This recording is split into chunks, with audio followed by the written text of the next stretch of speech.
উত্তর পূর্ব পর্ষদের ৭২তম প্লেনারি সেশনে যোগ দিতে আগামী ২০ ডিসেম্বর রাজ্যে আসছেন কেন্দ্রীয় গৃহমন্ত্রী অমিত শাহ। মঙ্গলবার এনএসসি বৈঠকের প্রস্তুতি খতিয়ে দেখতে গিয়ে সাংবাদিকদের প্রশ্নের উত্তরে একথা জানিয়েছেন মুখ্যমন্ত্রী। আপনারা সবাই জানেন যে এনএসসির যিনি চেয়ারম্যান উনি হচ্ছেন আমাদের কোঅপারেটিভ এবং মাননীয় হোম মিনিস্টার অমিত শাহজি। উনি আসছেন ২০ তারিখ এবং ২১ তারিখে এখানে প্লেনারি সেশন হবে, ন্যাসাকেরও বৈঠক হবে। তো আমাদের জন্য অত্যন্ত বড় খবর যে নর্থ ইস্টের যে অষ্টলক্ষ্মীর সমস্ত মুখ্যমন্ত্রী উপমুখ্যমন্ত্রীরা আসছেন, গভর্নররাও আসছেন।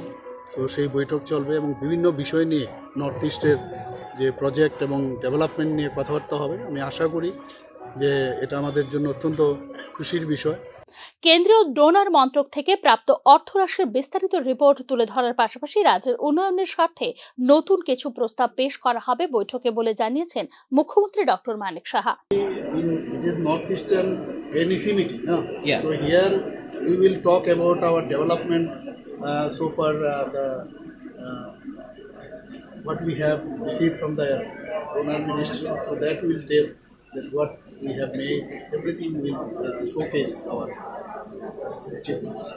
রাজ্য প্রশাসন থেকে পাওয়া তথ্য অনুসারে বাংলাদেশে মাদক চোরাচালান, অবৈধ অনুপ্রবেশ এবং সাম্প্রতিক ঘটনাবলীর পরিপ্রেক্ষিতে রাজ্যের পরিস্থিতি সম্পর্কে একটি ব্রিফিং করবেন কেন্দ্রীয় গৃহমন্ত্রী অমিত শাহ।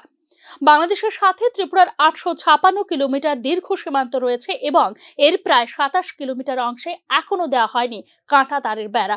বাংলাদেশের চলমান অস্থির পরিস্থিতিতে এ রাজ্যের উন্মুক্ত সীমান্তর বিষয়টি নিয়ে কেন্দ্রীয় গৃহ মন্ত্রকের দৃষ্টি আকর্ষণ করবে Tripura.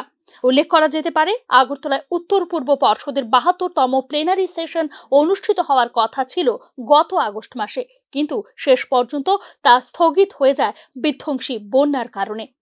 Bureau report, news now.